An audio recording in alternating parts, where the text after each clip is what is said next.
Good afternoon, madam. I heard you wanted to speak with me? Yes, doctor. My name is Selina Mailes. I was told you would be available last week when I went to your office. Yes, I do apologize for the tardiness. There was a matter I needed to fix regarding the SES. Well, then it might be best to start off with pleasantries, although I guess we've already accomplished that.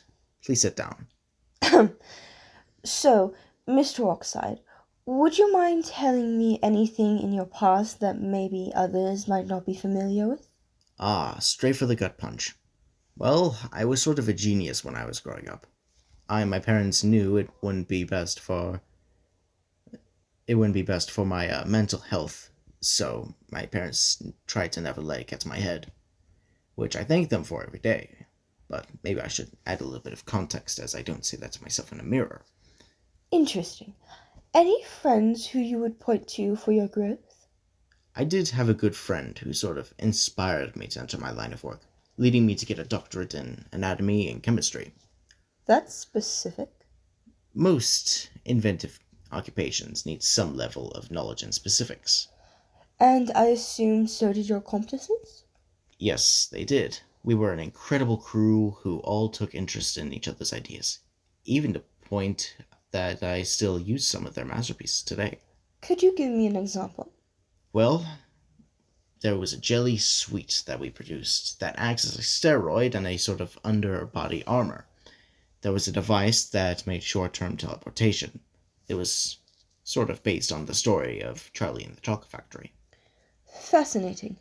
Were there any other ones built based off of media? Sir? Yes, sorry. There was one that had inspiration from the movie Snow White and the Seven Dwarfs. Would you care to elaborate? It was a habitation pod, meant to suffocate the inhabitant with the perfumes of the nightshade flower.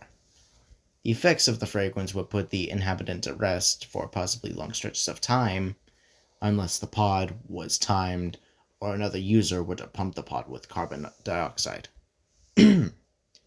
The use of the carbon would be short, very short in fact, so as to not kill the inhabitant. The inhabitant would awaken from their comatose state inflicted by the nightshade, granting the inhabitant effective amounts of rest. It was meant to be used in space travel, but the device never made it past testing. That's unfortunate. Do you think you might try to return to building it someday? No, no, no, no, no. It was a mistake.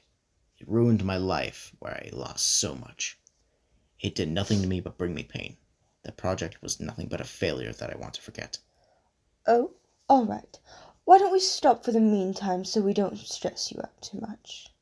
That sounds fine. I'll be open for Wednesday next week. That sounds great, Mr. Oxide. It was good to meet you. Likewise.